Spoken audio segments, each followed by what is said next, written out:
नमस्कार, स्वागत है आप सभी का। मैं हूं आपके साथ आस्था कौशिक। न्यूज 18 उत्तर प्रदेश उत्तराखंड की चुनाव एक्सप्रेस पहुंच चुकी है मऊ।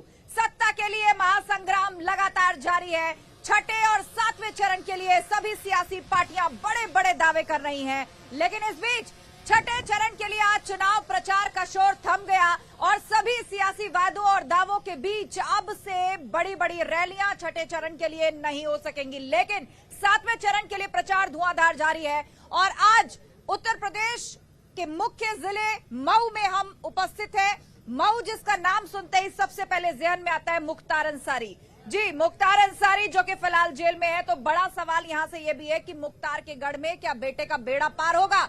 2017 में भाजपा ने यहां की 4 में से 3 विधानसभा जीती थी, लेकिन अब 2022 में क्या वही जीत दोहरा पाएगी भाजपा। इसके अलावा मऊ की जनता के मन में क्या है, उनके मुद्दे क्या है, यही टटोलने के लिए आज हम यहां पहुंचे हैं। सभी मेहमान अलग अलग पॉलिटिकल पार्टीज के हमारे साथ जुड़ चुके हैं, उनसे चर्चा की हम शुरुआत करेंगे। लेकिन सबसे पहले एक रिपोर्ट आपको दिखाते हैं और उसके बाद जानेंगे मऊ के मन की बात।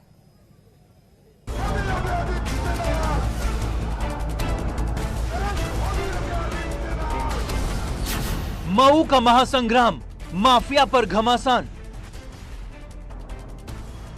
आपने रामायण में एक नाम सुना होगा, लंकेश। तो इनका नाम है दंगेश। इनका आज से एक नया नाम हो गया, दंगेश। बाबा मुख्यमंत्री हमें दंगेश कहते हैं कि दंगेश हैं हम, दंगा कराते हैं। बताओ हम क्या दंगेश लगते हैं? इसलिए हम बाबा जी को कहना चाहते हैं, अगर उन्हें दंगेश देखना है तो जब वो सो के उठे तो जाकर के आईने के सामने खड़े हो जाएं, आपको अपने आप दंगेश दिखाई दे जाएंगे। जेल में मुख्तार बेटे का होगा बेड़ा पार। यानी सड़क भी बनना चाहिए और माफिया के ऊपर बुलडोजर भी चलना चाहिए। देखिए, इनके राज्य में लॉ एंड ऑर्डर नाम की चीज नहीं है। थाने में बीजेपी के सांसद और विधायक धरना दे रहे हैं, मंत्री की बात दरोगा नहीं सुन रहा है, तो कहां लॉ एंड ऑर्डर है। मऊ में जनता का मूड क्या है? भारतीय जनता पार्टी को छठे चरण में छांटने का काम करेंगे।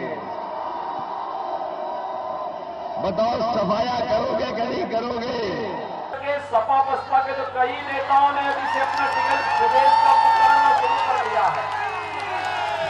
10 मार्च के बाद उनको लगता है कि उनके लिए कोई जगह नहीं होगी। इनके गलत आर्थिक नीतियों के कारण यहाँ गरीबी, बेरोजगारी व महंगाई आदि भी काफी ज्यादा बढ़ी है।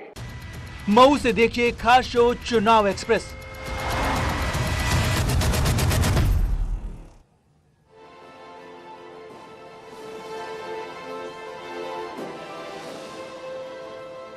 तो हमने आपको सुनवाया किस सियासी नेता ने क्या कहा और किस तरह अलग अलग शब्दों से, अलग अलग तंजों से एक दूसरे को संबोधित करते हुए सभी नजर आ रहे हैं। लेकिन प्रचार थम गया छठे चरण के लिए। सातवें चरण का प्रचार जारी है, लेकिन किस तरह के मुद्दे उठे हैं, अपराध नियंत्रण, दंगा नियंत्रण, माफियावाद पर शिकंजा कसने को लेकर भाजपा मैदान में है, तो समाजवादी पार्टी सबको झूठ करार दे रही है। लेकिन इस बीच मऊ की जनता क्या सोचती है, यहाँ के मुद्दे क्या है और इन बातों का इन पर क्या असर है, वो जानने के लिए जनता हमारे बीच में है। सभी मेहमान जुड़ चुके हैं, जोरदार तालियों के साथ स्वागत कीजिए। भाजपा का पक्ष रखने के लिए हमारे साथ जिला अध्यक्ष प्रवीण गुप्ता जी हैं, समाजवादी पार्टी का पक्ष रखने के लिए जयप्रकाश यादव जी हैं, बसपा का पक्ष रखेंगे गनी अहमद नोमानी जी, कांग्रेस का पक्ष रखने के लिए इंतखाब आलम जी हैं, जिला अध्यक्ष। पीस पार्टी की तरफ से हमारे साथ मुनव्वर मुर्गा सदर जी है। तो सबसे पहले शुरुआत भाजपा से। आज छठे चरण का चुनाव प्रचार थम गया है। अब कुल मिलाकर 111 सीटें रह गई है, दोनों चरणों को मिला दिया जाए जिन पर चुनाव है। बड़े बड़े दावे किए जा रहे हैं। सपा कह रही है कि हम पहले से ही लीड ले चुके हैं, लेकिन भाजपा कह रही है कि उनका सफाया होने जा रहा है 10 मार्च को। सपा तो बहुत पहले ही बोल चुकी थी कि हम 400 सीटें जीत चुके हैं, तो फिर 3 सीट किसके लिए छोड़ा बताना चाहिए समाजवादी मित्रों को। और मैं बता दूं, 2017 में जिस तरीके से प्रचंड बहुमत की सरकार भारतीय जनता पार्टी की बनी थी, 2022 में भी प्रचंड बहुमत की सरकार बनने जा रही है 300 प्लस के साथ। ये दावा तो आप बड़ा कर रहे हैं, लेकिन जानकारी ये मान रहे हैं कि कड़ी टक्कर चल रही है। 5 चरण की वोटिंग पूरी हो गई है, कड़ी टक्कर चल रही है, अब भी 2 चरण बाकी हैं। उधर से बुलडोजर को आगे बढ़ाया जा रहा है, अपराध नियंत्रण, माफियावाद, दंगेश, इस तरह की शब्दावलियों का उपयोग किया जा रहा है। तो आप बताइए इन तमाम मुद्दों का कि हमने एक सुरक्षित समाज दिया, एक सुरक्षित राज्य बनाया है, जनता के ज़हन पे महिलाएं हो या पुरुष, किसी भी जाति या धर्म का क्यों ना हो, असर पड़ता है? सुरक्षित समाज, सुरक्षित राज्य। देखिए, समाजवादी पार्टी हमेशा जनहित के मुद्दों को लेकर के चुनाव के मैदान में रहती है। यह चुनाव जो है महंगाई को लेकर के है, यह चुनाव बेरोजगारी को लेकर के है, यह चुनाव जो अपराध पूरे 5 साल में भारतीय जनता पार्टी के शासन में हुआ है, बेटियों के साथ, बच्चों के साथ, छात्रों के साथ, नौजवानों के साथ जो दिक्कतें आई हैं, और तो और इस देश का किसान जो अन्नदाता है, दिल्ली की सड़कों पर पूरे 1 साल तक। लेकिन देखिए, इस वक्त हम पूर्वांचल में खड़े हैं, यहाँ पर तो किसान या कृषि कानूनों के आंदोलन का कोई असर नहीं था, ना ही यहाँ से कोई किसान वहाँ गया था धरने पर। पश्चिमी उत्तर प्रदेश में जरूर देखा गया। देखिए, ये कहना गलत होगा कि किसान यहाँ नहीं है, किसान है, लेकिन उन कानूनों के विरोध में जो आंदोलन था उससे जुड़ा नहीं पूर्वांचल का किसान। यहाँ भी महंगाई है, यहाँ भी बेरोजगारी है, यहाँ भी बुनकरों के सवाल पर हम चुनाव लड़ रहे हैं, यहाँ भी हम अपने पार्टी की नीतियों के पक्ष में हम खड़े हैं। और आपने कई महत्वपूर्ण मुद्दे उठाए हैं, आप बेरोजगारी का मुद्दा उठा रहे हैं, आप महंगाई का मुद्दा उठा रहे हैं। भाजपा लगातार कह रही है कि अपराध नियंत्रण हुआ है, बाबा जी का बुलडोजर 10 मार्च के बाद ऐसे ही चलता रहेगा। लेकिन आज हम जहां हैं, मऊ से मुख्तार का गढ़ भी कहा जाता है, पिछली बार बसपा से चुनाव लड़े मुख्तार अंसारी, और अब बेटा सुभाषपा से मैदान में। ये सवाल मैं इनके पास लेकर जाऊंगी, लेकिन उससे पहले आपका रिएक्शन। 1 सीट आपके पास थी, इस बार क्या स्थिति है?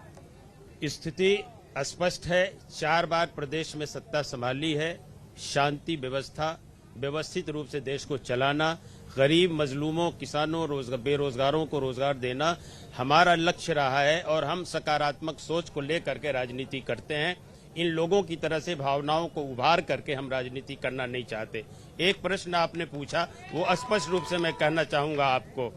इस वक्त मऊ की समस्या को लेकर के खास करके मैं आपका दृष्टि आपका इधर लाना चाहूंगा कि मऊ की जो मेन समस्या वो है कि मऊ में किसी भी पार्टी का नेता हो, वो दूसरे जनपदों से आयातित होके आते हैं, जीत के चले जाते हैं, मंत्री बन जाते हैं, राज्यपाल बन जाते हैं, लेकिन काम कोई नहीं करता। 1 मिनट कह रहा हूं, मेरी बात को सुन लें। और वो चूंकि इस जिले के दर्द को महसूस नहीं करते, जीतने के बाद वो चले जाते हैं, फिर हर 5 साल पे आते हैं। 1 मिनट का और टाइम लूंगा मैं आऊंगी आपके पास। एक बार सभी पैनलिस्ट बोले, मैं आऊंगी आपके पास।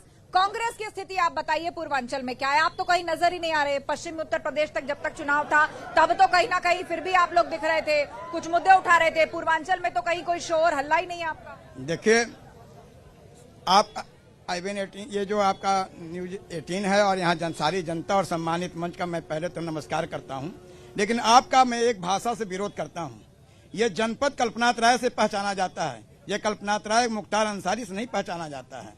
इस जनपद को बनाने वाले हमारे जन्मदाता को आप लोग क्यों भूल जा रहे हैं?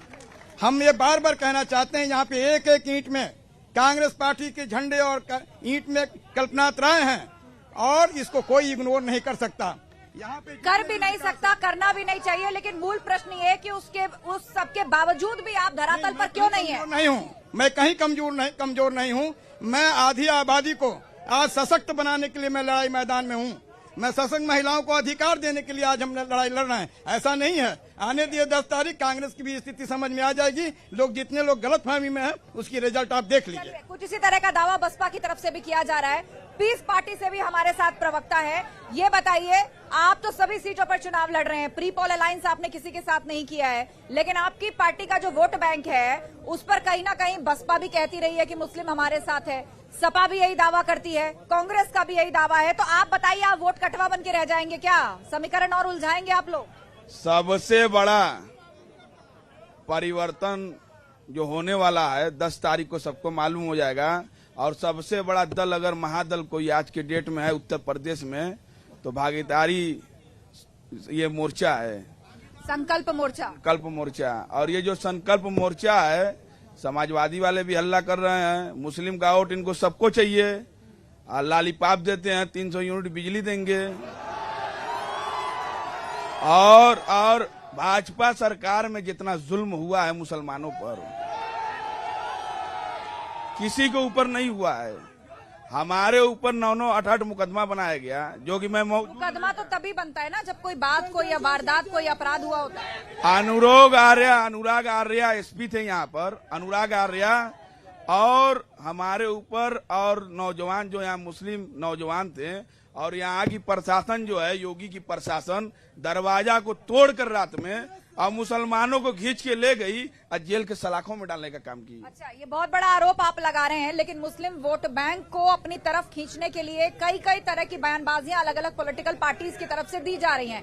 जनता हाथ खड़ा कीजिए, कौन प्रश्न पूछना चाहता है? चलिए यहाँ से शुरुआत करते हैं। क्या नाम है? समाजवादी पार्टी से हमारा एक सवाल है, जिस मुख्तार अंसारी के लिए जो है समाजवादी पार्टी हाशिए पे चली गई, मुलायम सिंह जी को धक्का मार दिया गया, बलराम जी के आंख में आंसू आ गया, शिवपाल जी को बाहर निकाल दिया गया, आज एक्सेप्ट करके किस तरीके से महसूस कर रहे हैं ये? ठीक है, ये सवाल सभा के पास जाएगा, लेकिन उससे पहले एक और बात हम सुन लेते हैं। जी बताइए, मुख्तार अंसारी का जिक्र यहाँ से हो गया है। देखिए, मुख्तार अंसारी एक अपराधी आदमी है और अपने अपराध के कारण जो है यहाँ वर्चस्व कायम किया है। लगभग 200 करोड़ की संपत्ति, गरीबों का अम्बेडकर पार्क, गरीबों की जमीन कब्जा किया और उसी कब्जा के आधार पर यहाँ पैसा बांट कर चुनाव जीतता है। और मऊ की जनता आज मन बना ली है कि ना अपराधी रहेगा ना अपराध रहेगा। मुख्तार को गाजीपुर भेज के मऊ की जनता चैन लेगी, मन बना ली। ठीक है, चलिए, मुख्तार अंसारी को लेकर सवाल उठ रहा है, तो सपा की तरफ ये सवाल लेकर हम जाएंगे। बताइए, सीधे तौर पर साइकिल पर नहीं बिठाया, लेकिन ओपी राजभर जी की पार्टी से उनके बेटे को टिकट दे दिया। मैसेज यही देना चाह रहे हैं ना कि बाहुबलियों माफियाओं के बगैर काम नहीं चलेगा आपका? मैं पूछना चाहता हूं कि भारतीय जनता पार्टी के जो ब्रिजेश सिंह एमएलसी हैं वो क्या हैं? वो कुलदीप सिंह सेंगर क्या हैं? ये जो किसानों के ऊपर मोटर चढ़ाने वाला टेनी का बेटा क्या है? हाथरस कांड में शामिल लोग क्या हैं? उन्नाव कांड में बेटी के साथ जो बलात्कार करके जलाया गया वो कौन लोग थे? ये भारतीय जनता पार्टी में अगर अपराधियों की सबसे ज्यादा बड़ी लिस्ट होगी तो सबसे ज्यादा भारतीय जनता पार्टी में लोग। और मैं नहीं कह रहा हूं, आपके आंकड़े कह रहे हैं 168 भारतीय जनता पार्टी के विधायक अपराधी हैं जिनके ऊपर FIR है। ये किस मुंह से कर? और इस सवाल, बहुत बड़ा सवाल आपने उठाया, इसका जवाब हम ले लेते हैं। बताइए, सवाल जब उनसे पूछा जाता है वो तो आपकी भी लिस्ट गिना देते हैं कि मतलब किसी सियासी दल का गुजारा नहीं है। मैं मऊ की बात करना चाहूंगा। जब हम विकास की बात करते हैं तो ये सभी लोग जातिवाद, धर्मवाद और संप्रदायवाद की बात करते हैं। और आपको महसूस हुआ होगा मऊ के अंदर आकर के, मऊ जनता से, जब आप मऊ की सम्मानित जनता से आपने पूछा होगा, तो मऊ का विकास पिछले 25 सालों से जेल के अंदर बंद है। भारतीय जनता पार्टी घर के बेटे को लड़ा करके और जिता के सदन पहुंचाने का काम करेगी। जो विकास का पहिया रुका हुआ है, आदि अनंत कालों तक याद रखा जाएगा। और अपराध की जहां तक बात है, मैं आपको बताना चाहूंगा कि जब समाजवादी पार्टी की आप बात करेंगे उत्तर प्रदेश के अंदर, किसी भी सम्मानित जनता से पूछेंगे, जब अपराध की बात होगी और गुंडा की बात होगी तो सीधे सीधे नजरिया समाजवादी पार्टी की तरफ जाता है, क्योंकि वो पूरी कंपनी बनी हुई है, एक परिवार की कंपनी है। अपराध को एक तरीके से व्यापार बना रखा था इन लोगों ने, उसको सम्मानित जनता उत्तर प्रदेश की तोड़ करके 2014, 2017, 2019 और आने वाले समय में 2022 में भी। चलिए जनता से जान लेते हैं। आप कह रहे हैं कि ये कंपनी तोड़ेगी जनता, लेकिन क्या कह रही है जनता यहाँ से? जी आप बताइए, आपका आम आदमी पार्टी के सपोर्टर है? आम आदमी पार्टी से हूँ मैं एक गौड़ समाज से आता हूँ। ये बीजेपी के नेता 5 साल से हम लोग 50 दिन का धरना दिए, हमारे समाज का जाति प्रमाण पत्र नहीं बनाए, इस कारण हमारे समाज के जो बच्चे कहीं एडमिशन नहीं ले पाए, इसका जवाब ये बीजेपी सरकार और कोई पार्टी देगी। ठीक है जी, क्या कहना चाहती हैं आप? मैं ये कहना चाहती हूँ कि लोग कहते हैं कि मुश्किल में लोग गधे को भी बाप बनाते हैं, लेकिन अखिलेश जी ने अपने बाप को ही गधा बना दिया है। और उन्होंने इस स्थिति में अपने बाप को लेकर चल रहे हैं। उनको शर्म नहीं आ रही कि इस उम्र में जो साइकिल चला रहे हैं उनसे अखिलेश जी से चलने वाली नहीं है। और मैं बता देती हूँ कि हम महिलाओं का जो सुरक्षा, आप शांत हो जाइए, माइक आपके सामने, हम महिलाओं की जो सुरक्षा मोदी जी और योगी जी ने दी है, अखिलेश राज में बिल्कुल नहीं थी। मैडम, जिस भारतीय जनता पार्टी के लोग इतनी सफाई से कहते हैं रोजगार पर, बेरोजगारी पर साढ़ पर बात नहीं करेंगे, खेती पे बात नहीं करेंगे, किसानी पे बात नहीं करेंगे, लेकिन मुलायम सिंह के पास सबसे पहले पहुंच जाएंगे, जो कि मुलायम सिंह हमारे संरक्षक है। अपने जोशी और मुरली मनोहर जोशी और आडवाणी को कहां फेंके, इसका जवाब चाहिए। ठीक है, आरोप प्रत्यारोप जनता के बीच से भी चल रहा है, कुछ और लोग कहना चाहते हैं कुछ। जी हाँ, आप। हाँ, मैं एक सरकारी कर्मचारी हूँ और आज उत्तर प्रदेश के या पूरे देश भर के जितने भी सरकारी कर्मचारी हैं, चाहे केंद्र के हों चाहे राज्य के हों, वो अगर सबसे ज्यादा चिंतित हैं तो अपने बुढ़ापे को लेकर के। उनकी पुरानी पेंशन जो है 2005 के बाद जितने लोग नियुक्त हैं खत्म की जा चुकी है और उनको जो है कि शेयर बाजार के अधीन एनपीएस दिया जा रहा है। ये जन नेता जो लोक सेवक हैं 5 साल के लिए चुन के जाते हैं तो उनके लिए पुरानी पेंशन लागू होती है और हम 50 साल की उम्र तक, अगर 62 साल की उम्र तक सेवा करते हैं देश की, लेकिन उनको जो है कि उनका संवैधानिक अधिकार है पुरानी पेंशन, तो पेंशन बहाल होनी चाहिए। ये मुद्दा बार बार उठ रहा है, बार बार ये मुद्दा उठ रहा है। जी हाँ, आप क्या कहना चाहेंगे? मैडम, मैं भारतीय जनता पार्टी के माननीय जिलाध्यक्ष महोदय से पूछना चाहता हूं कि भारतीय जनता पार्टी 20-80 की तो बात करती है, तो मैं ये जानना चाहता हूं क्या 80 में जो है दलित पिछड़ा भी आता है या नहीं आता है? क्योंकि 69,000 शिक्षक भर्ती में पिछड़ों का अधिकार और दलितों का अधिकार छीन लिया इन लोगों ने। आरक्षण जी, आगे आइए, आप आगे आइए, थोड़ा जल्दी आइए आप, मुझे औरों के पास भी माइक ले जाना है। क्या कहना चाहिए? मैं अपने समाजवादी मित्र से पूछना चाहता हूं, जिस महंगाई का यह रोना रोते हैं, तो कहते हैं कि सिलेंडर इतना महंगा हो गया, इतनी जनता की इतनी चिंता थी इनको, तो ये अपने मैनिफेस्टो में क्यों नहीं किया कि मैं सिलेंडर 200 में दूंगा, मैं सिलेंडर 500 में दूंगा। दूसरी बात, अगर पेट्रोल डीजल पर क्यों नहीं अपना मैनिफेस्टो बनाए कि मेरी सरकार बनती हो तो मैं अपना डीजल इतने में दूंगा, इतना कम करूंगा। ये भी तो जनता के साथ धोखा किया जिन्होंने अपने मैनिफेस्टो में ये बात नहीं रखी। अच्छा ठीक है, ये मैं दोनों के पास प्रश्न ले जा रही हूँ, सपा के पास भी और भाजपा के पास भी। आप इस बात का जवाब दीजिए। यहाँ पर नौजवान कह रहे हैं, एक तो पेंशन की बात आ रही है, ये सिर्फ मऊ की बात नहीं है, कई जिलों में हम लोग गए हैं, वहां पर ये बात उठाई गई कि क्यों पुरानी पेंशन बंद की गई, और सपा ने अपने मैनिफेस्टो में कह दिया है कि भाई हम उसको बहाल करेंगे। मैनिफेस्टो में तो इन्होंने पहले भी बहुत सारी चीजों को कहा था और सरकार बनाने का मौका उत्तर प्रदेश की सम्मानित जनता ने दिया भी था 2012 से 17 में, तब तो करना चाहिए था ना। और लेकिन भारतीय जनता पार्टी का जो 2017 में मैनिफेस्टो आया था, आप उठा करके पढ़ लीजिए, 100% काम करने का काम किसी ने किया है तो पूज्य योगी आदित्यनाथ महाराज की सरकार ने किया है। मैनिफेस्टो का पूरा काम हमने पूरा किया है। रह गई पेंशन की बात, तो सरकार के पास ये बात गई थी, उस पर विचार हो रहा है। आने वाले समय में जब सरकार भारतीय जनता पार्टी की उत्तर प्रदेश के अंदर बनेगी तो निश्चित रूप से विचार किया जाएगा। चलिए, एक सवाल आपके लिए महिला की तरफ से आया था, वो बैठी हैं, उन्होंने पूछा कि सुरक्षित प्रदेश और महिलाओं के लिए सुरक्षित माहौल देने में कि सिर्फ मोदी और योगी सक्षम है, सपा की सरकार थी तो बहुत बुरा हाल था, महिलाएं जो है वो 6-7 बजे के बाद सड़कों पर भी नहीं निकल सकती। देखिए, मैं जवाब दे रहा हूं उनका। सुरक्षित तो समाजवादी पार्टी के शासन में महिलाएं थी, और रुको भाई, आज 10-90 योजना महिलाओं के लिए समाजवादी शासन में लाया गया।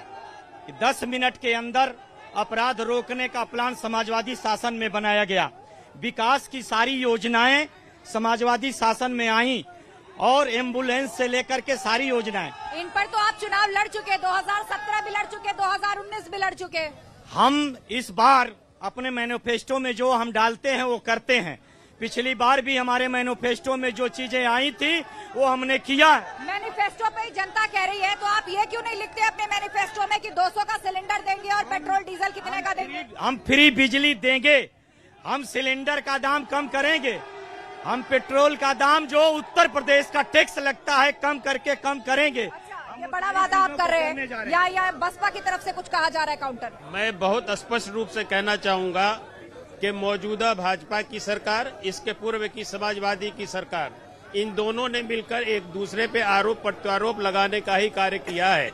लेकिन हम है कि बहुजन समाज पार्टी एक नीति को लेकर के सर्व समाज के हित की, अच्छे शासन प्रशासन की देख के, और ये यहाँ भी जो देख रहे चकलसबाजी, इन सब को देखते हुए आज पूरे अवाम की नजर बहन कुमारी मायावती जी की तरफ है कि वही एक सच्चा साफ सुथरा शासन प्रशासन दे सकती है। आपका क्या दावा है? यहाँ पर मैनिफेस्टो में बात हो रही है, वो फ्री बिजली दे रहे हैं, वो कह रहे हैं कि पेट्रोल डीजल महंगाई का जिक्र करते हैं, तो मैनिफेस्टो में उसके लिए क्यों नहीं रखते? मैनिफेस्टो है मेरे अटावा के जो साथी बोल रहे थे, हमारी कांग्रेस पार्टी राजस्थान में अशोक गहलोत जी ने पेंशन चालू कर दिया है और हमारा मैनिफेस्टो है, हम अपनी लड़कियों को, जो लड़कियां पढ़ रही हैं, इंटर करेंगी, उन्हें हम जो हैं उन्हें स्मार्टफोन देंगे। उनकी सुरक्षा की वजह से हम घर से स्कूल आने जाने के लिए डिग्री कॉलेज की बच्चियों को मैं स्कूटी का व्यवस्था किया जा रहा है। महिलाओं को फ्री बस में चलने के लिए फ्री किया जा रहा है। तीसरे गैस सिलेंडर, हम 3 गैस सिलेंडर भरा हुआ महिलाओं को देंगे, ये मैनिफेस्टो में है। किसानों को 25 रुपए प्रति कुंटल। ठीक है, आपने झड़ी लगा दी। चुनावी भाषण में आपके नेता ये सब कह रहे हैं, लेकिन मेरा सवाल आपसे ये था, नहीं मेरा सवाल, आप मैनिफेस्टो पढ़ रहे हैं सर, मेरा सवाल सुनिए। आपने पूरे मैनिफेस्टो पढ़ा, वो चुनावी मंच से आपके नेता बता रहे हैं, लेकिन जनता ने ये कहा कि जब आप लोग महंगाई का सवाल उठाते हैं तो ये क्यों नहीं कहते कि हम कितना सस्ता करेंगे पेट्रोल डीजल, ये क्यों नहीं कहते कि कितना सस्ता करेंगे हम सिलेंडर, उसका दाम क्यों नहीं बताते? जब हमारी 2014 में सरकार थी तो हमारा 62 रुपए डीजल पेट्रोल था, उसमें अंतर्राष्ट्रीय बाजारों में 142 से 112 रुपए प्रति लीटर बिक रहा था और आज ये 45-48 का रेट में खरीद रहे हैं और उसके बाद भी ये टैक्स पर टैक्स लगा के चले जा रहे हैं। गरीब और मजदूरों में से 1 लीटर ये 32 रुपया टैक्स के रूप में वसूल रहे हैं। ये जाति कर रहे हैं भाजपा के लोग। ठीक है, लोग तो ये भी कह रहे हैं कि राजस्थान और छत्तीसगढ़ में आपने क्या रियायत दी, ये भी बता दीजिए।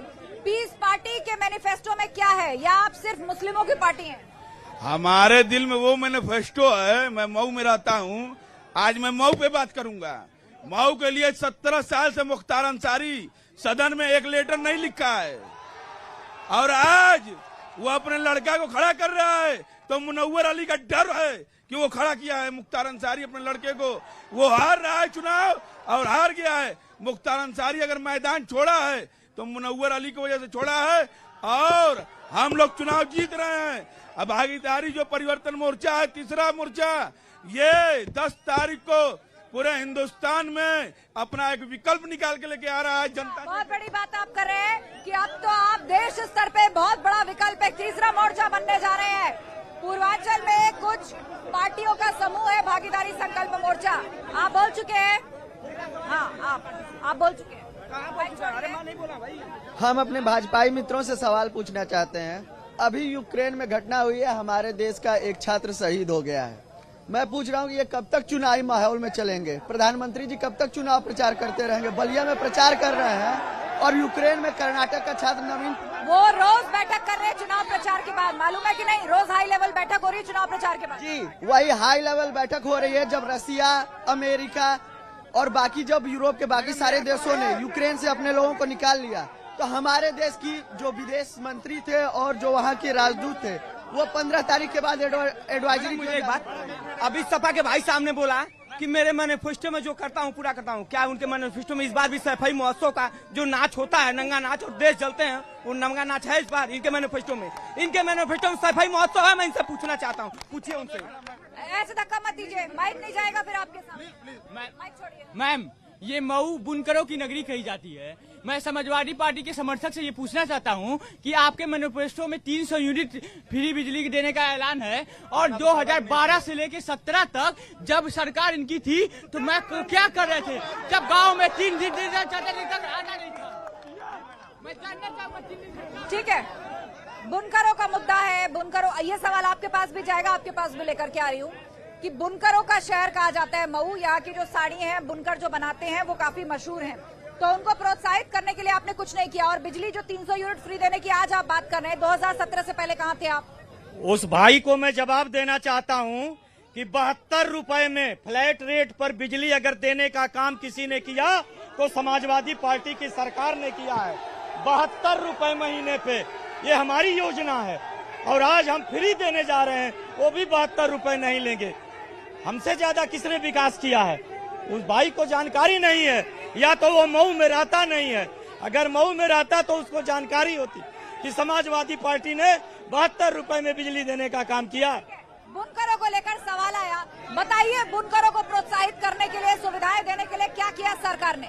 देखिए, बुनकरों की नगरी है। अभी एक नौजवान मित्र ने कहा, सबसे पहले तो उस नौजवान मित्र को मैं धन्यवाद देना चाहूंगा कि जो यहाँ की मूल समस्या थी, क्योंकि बुनकर है यहाँ पे और यहाँ बिजली की आवश्यकता सबसे ज्यादा होती है। 2012 से 17 में जब यहाँ समाजवादी पार्टी की सरकार थी तो बिजली का आलम यह था कि 4 से 5 घंटे बिजली मिलती थी, लेकिन 17 में जब भारतीय जनता पार्टी की सरकार उत्तर प्रदेश के अंदर आई तो शहरों को 24 घंटे बिजली, तहसील को 18 घंटे बिजली देने का काम किसी ने किया, तो भारतीय जनता पार्टी की सरकार ने किया। जनता बताएगी कि किसके दावे में कितना दम है, जनता बताएगी किसके दावे में। आप बोल चुके हैं।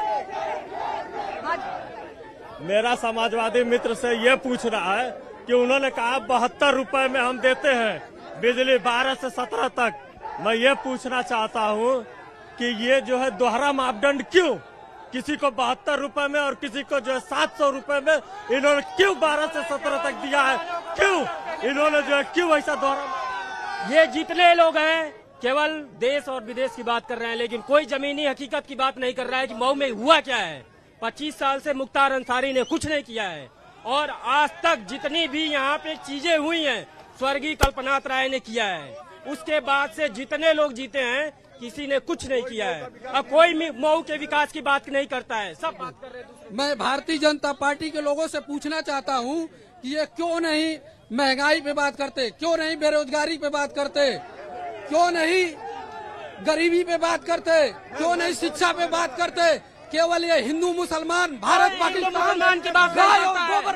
सब लोग केवल राजनीति कर रहे हैं, कोई हिंदू मुसलमान की बात नहीं करता है, कोई विकास की बात नहीं करता है। हिंदू आप लोग आपस में मत लड़िए, आपस में मत लड़िए। आप जो लोग विकास की बात कर रहे हैं, सपा और बसपा जो विकास की बात कर रही है, मऊ की बात नहीं कर रही है। मऊ की जनपद में 25 साल से मुख्तार अंसारी सपा में 2 बार विधायक रहे हैं और बसपा से 2 बार रहे हैं। बताइए उन्होंने क्या काम किया है। आप ठीक है, ये सवाल जाएगा उनके पास। जी मैडम, हम ये कहते हैं कि हम लोग सब कर्मचारी हैं और निजीकरण का विरोध होना चाहिए, ये भी एक मुद्दा है। और जो सरकारी कर्मचारियों का ख्याल रखेगा हम लोग का वोट उसी को जाएगा।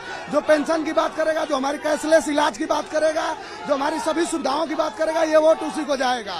ठीक है, महिलाएं भी हमारे बीच में है, वो भी कुछ कहना चाहती है। क्या कहना चाहती है? हम यही संदेश देना चाहते हैं बीजेपी वालों लोगों को कि एक घर में कोरोना काल में अपने ही पति को हम बाहर से कमा करके जब आ रहे थे तो अपने पति को 14 दिन स्कूल में क्वारंटाइन कराने का काम बीजेपी वालों ने किया है, अपने परिवार से विलग करने का काम किया। बहन जी, वो बीमारी की जरूरत थी, इन्फेक्शन ना फैले उसके लिए क्वारंटीन उस वक्त की बड़ी जरूरत थी। मैं ये कहना चाहती हूँ, शेर हो, गीदड़ हो, गधा हो, बाप बाप होता है। मैं नीलम जी को बोलना चाहूंगी, बाप बाप होता है, चाहे अमीर हो, गरीब हो, गधा हो या शेर हो। दूसरी बात, अभी तक हमारे विधायक हैं सवाल विजय राजभर, आप मुझे बता दीजिए कि उन्होंने घोसी में कौन सा ऐसा 1 या 2 काम किया है। आज तक हर गांव की सड़कें वैसी की वैसी है जैसा कल्पनाथ राय। एक करके मैं ये कहना चाहता हूँ, ये लोग बार बार जिक्र कर रहे हैं मुख्तार अंसारी। यहाँ मुख्तार अंसारी प्रत्याशी तो है नहीं, मगर भाजपा के प्रत्याशी जो है अशोक सिंह, उसमें उत्पीड़न का मुकदमा है, वो शरीफ है, महिला उत्पीड़न का मुकदमा है उनके पे। राजनीतिक खोड़ में कोई विकास की बात नहीं कर रहा है। मऊ का जो रेलवे फाटक वाला पुल है उस पर किसी का ध्यान नहीं, केवल राजनीतिक खोड़ में सब अपनी पार्टी की बड़ाई करते जा रहे हैं। मऊ की जनता अब यहाँ के लोकल मुद्दों पर बात करना चाहती है। वो ये सवाल कर रही है कि बताइए, 25 साल से मुख्तार अंसारी विधायक है, 2 बार सपा से रहा, 2 बार बसपा से रहा, कुछ नहीं किया यहाँ के लिए, सब कुछ वहीं का वहीं है। देखिए मैडम, जब आप बात करेंगी मुख्तार अंसारी की तो ये सही है कि मुख्तार अंसारी इस बार प्रत्याशी नहीं है, पहली चीज। दूसरी चीज कि मुख्तार अंसारी को लेकर के जो हुटिंग हो रही है वो मैं कह देना चाहता हूं कि जब इस प्रदेश के मुखिया बाबा योगी आदित्यनाथ खुद अपराधी हैं, उनके ऊपर 26 मुकदमे हैं और उन्होंने अपने मुकदमे खुद वापस लिए। आप मुख्तार अंसारी की तुलना प्रदेश के मुख्यमंत्री योगी आदित्यनाथ से कर रहे हैं। आप मुख्तार अंसारी की तुलना उनसे कर रहे हैं। मुख्तार अंसारी जेल में है इस वक्त, अदालत ने जेल भेजा है मुख्तार अंसारी को। आप दोनों की तुलना कर रहे हैं, आप अपना पॉइंट रखिए, लेकिन आप ये तो देखिए आप कहाँ तुलना कर रहे हैं। मुख्तार को जेल अदालत ने भेजा है। मैं बड़े विनम्रता के साथ पूरे ऑडियंस से निवेदन करना चाहूंगा कि अगर आप मऊ का विकास चाहते हैं तो मऊ के लाल को चुनो, आयातित बेटों को, उधार के बेटों को मत चुनना, अपने बेटों को चुनो और भेजो। आपकी आवाज उठाएगा सदन में। आपने जो पहले गलती करी, आयातित बेटों को अपना बेटा बना के, उसे आप भूल जाइए। अपने बेटों पे भरोसा करो, अपने बेटों को। ठीक है, मतलब लोकल जो यहाँ का रहने वाला है, आप चाहते हैं कि उस पर भरोसा करे जनता। जी, आप क्या कहना चाहेंगे? मेरा भी यही कहना है कि लोकल प्रत्याशी अपना होगा तो वो सदन में जाके आवाज उठाएगा। लेकिन एक बात मैं ये रखना चाहता हूँ कि जो बीजेपी लोग चिल्ला रहे हैं यहाँ पे, ये डबल इंजन की सरकार, केंद्र में भी सरकार, यहाँ भी, ये मऊ जनपद में एक एक विकास की गड़ी आगे गिना दें तो मैं इस मन से इस्तीफा देने को तैयार हूँ। मैं अभी सवाल पूछती हूँ। देखिए, 4 विधानसभाएं मऊ के अंदर, 3 आपके पास। बता दीजिए 5 साल में क्या काम किया आपने? मैं बताना चाहता हूँ, सिर्फ आप मऊ के विधानसभा की बात करेंगे तो थोड़ा चीजें कम हो जाएंगे। अभी हमारे कांग्रेस के मित्र ने बताया कि विकास की बात झूठी है। आजादी के 70 साल बाद कांग्रेस ने इस देश पे राज किया। बहुत ईमानदारी से मैं अपने कांग्रेस के मित्र से पूछना चाहता हूं कि 70 सालों के इतिहास में किसी गरीब को छत नहीं मिलना चाहिए था क्या? शौचालय नहीं मिलना चाहिए था क्या? उसके स्वास्थ्य की सुरक्षा नहीं होनी चाहिए थी क्या? महिलाओं का सम्मान नहीं होना चाहिए था क्या? अभी हमारे समाजवादी मित्र ने बताया कि 1090 की जो बिल्डिंग बनी है तो समाजवादी सरकार ने बनाई है। 1090 की बिल्डिंग तो आपने बना दिया, लेकिन महिलाओं की सुरक्षा की व्यवस्था पे आपने कौन सा काम किया? सम्मानित जनता आपसे पूछना चाहती है, किसी ने सम्मान देने का काम किया उत्तर प्रदेश सरकार के अंदर? तो भारतीय जनता पार्टी ने महिलाओं को सम्मान। और आपसे खास तौर से मैं कहना चाहूंगा, इसके पहले भी आप उत्तर प्रदेश में आई होंगी जब समाजवादी पार्टी की सरकार थी तो, और अब भी आप उत्तर प्रदेश में हैं, आपको महसूस होने लगेगा कि महिलाएं कितना सम्मान पा रही हैं। ठीक है, चलिए कुछ और लोग उनके दावे सुन लेते हैं। आप रुकिए, आप बोलिए। मैं मऊ का नागरिक हूँ। मैं इनसे कहना था कि मेरी उम्र 19 साल हो गया है, लेकिन आज तक मैंने विधायक को न जनता के बीच में देखा है, न कहीं देखा है, न किसी का विकास देखा है। मैं जब बचपन था तो अपने घर से डीएवी पढ़ने जाता था, तो आज भी वही गली वही मोहल्ला वैसा ही है जैसे मैं गया 14 में। सड़कों का कोई विकास नहीं हुआ। मऊ का जो शहर है, मऊ का शहर ताने बाने की नगरी है। मऊ की जो है वो साड़ी उद्योग है। आप मुद्दे की बात मत कर रहे हैं, सबसे कोई मुद्दे की बात नहीं किया। मऊ का साड़ी उद्योग, पूरे देश की साड़ियां मऊ से जाती हैं, उसके बाद लेकिन मऊ का कोई उद्योग की बात नहीं किया। भारतीय जनता मैंने सवाल पूछा इस पर, बुनकरों और बनी, भारतीय जनता पार्टी की सरकार बनी। सुन लीजिए, भारतीय जनता पार्टी की सरकार बनी, 1 डिस्ट्रिक्ट 1 प्रोडक्ट के माध्यम से मऊ का साड़ी उद्योग पनपा। 24 घंटे बिजली देकर बुनकरों को सम्मान देने का काम और बुनकरों को अगर बिजली देने का काम किया है तो भारतीय जनता पार्टी ने दिया है। अब तक सपा सरकार में क्या बिजली कभी आती थी? लोग पानी चलाने के लिए तरसते थे, ट्यूबवेल से खेत में पानी चलाने, सब बिजली नहीं दे पाती थी। और सुन लीजिए इनके मुखिया कहते हैं, इनके एक मिनट सुन लीजिए इधर पूछते हैं। आप बोल चुके हैं मैडम, आप बोल चुके हैं। अच्छा चलिए, पीस पार्टी के नेता कुछ बोलना चाह रहे हैं। बुनकरों को लेकर ये दावा है कि 1 डिस्ट्रिक्ट 1 प्रोडक्ट में भाजपा ने उन्हें प्रोत्साहित करने का काम किया है, लेकिन उससे पहले तो वो बिजली को भी तरसते थे। आप हमारा सुनती ही नहीं है, भाग जाती हैं। सब बोलिए, आप मुसलमानों से आगे बात ही नहीं कर रहे हैं। मऊ के मुद्दों पर आप बात ही नहीं कर रहे हैं। बुनकर पासबुक पे जो है बुनकर कर्जदार है, 2-2, 2.5 लाख 5 लाख रुपया।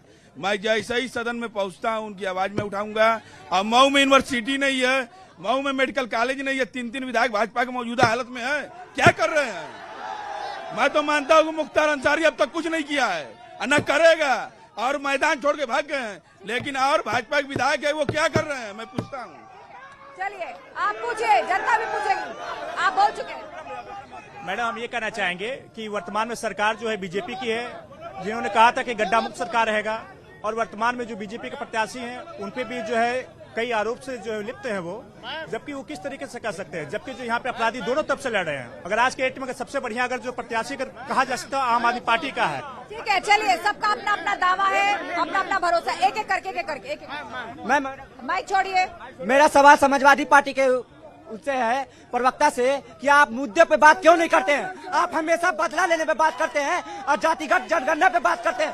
मऊ में एक भी कॉलेज नहीं है का, उस पर बात नहीं करते।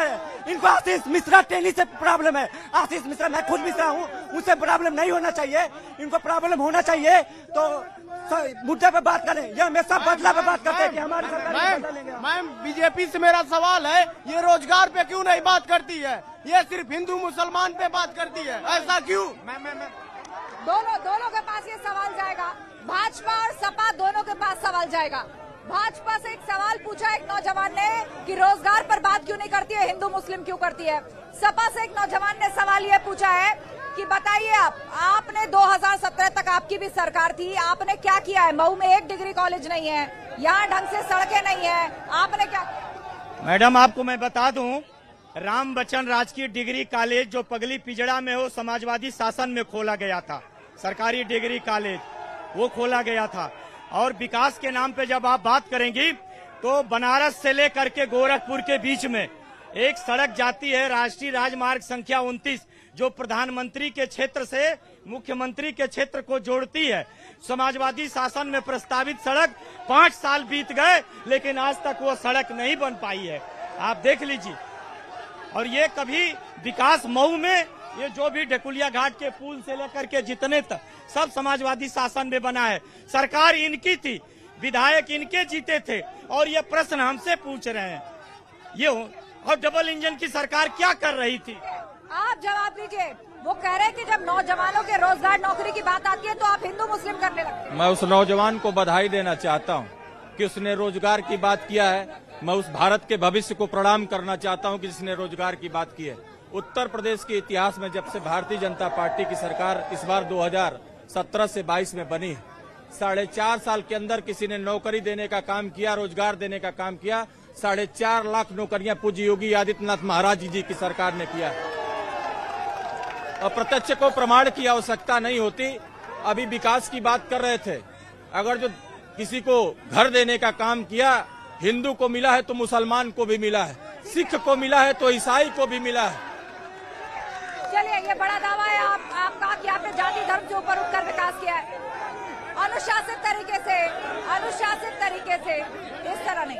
ठीक है, चलिए इधर से बात करते हैं। हाँ जी, बताइए। मैडम, मेरा सवाल समाजवादी भाइयों से है। 2019 का चुनाव लड़ रहे थे आजम खान साहब, उन्होंने महिला पे अभद्र टिप्पणी की। अखिलेश यादव ने कभी कुछ नहीं कहा। ये महिला कैसे इनके शासन में सुरक्षित रहेंगी। 2017 के बाद से जब से योगी जी की सरकार आई है, इन लोगों की दलाली बंद हो गई है और यहाँ महिलाएं सुरक्षित हो गई है। मैं बस ये कहना चाह रहा हूँ, उत्तर प्रदेश में किसी की भी सरकार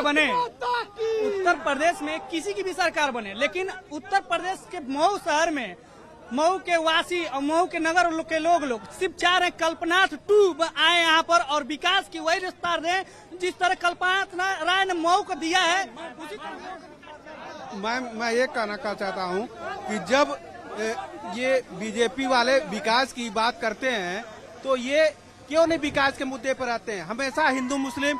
और जब ये मुसलमानों की बात करते हैं तो इनका एक भी मुसलमान क्यों नहीं प्रदेश में लड़ रहा है चुनाव। मैं भारतीय जनता पार्टी से पूछना चाहता हूँ, आखिर जाति जनगणना कराने से सरकार ऊपर और नीचे की क्यों भगती है। ये सवाल जाएगा। आप बोल चुके हैं। ठीक है, ये सवाल आप बोल चुके हैं। अखिलेश यादव ने खुले मन से ऐलान किया कि सपा की सरकार आएगी तो जातिगत जनगणना कराएंगे ताकि पता चले किसकी कितनी हिस्सेदारी है। अब जनता के बीच से सवाल आया कि भाजपा इससे क्यों बचती है। मैंने आपको बताया कि जब हम विकास की बात करते हैं तो ये जातिवाद की बात करते हैं, ये धर्म की बात करते हैं, ये संप्रदायवाद की बात करते हैं। आपको मैं जो भारतीय जनता पार्टी का मूल मंत्र है, सबका साथ, सबका विकास, सबका विश्वास और सम्मानित जनता का प्रयास, इस नाते उत्तर प्रदेश नहीं देश के 18 राज्यों में भारतीय जनता पार्टी की सरकार चल रही है।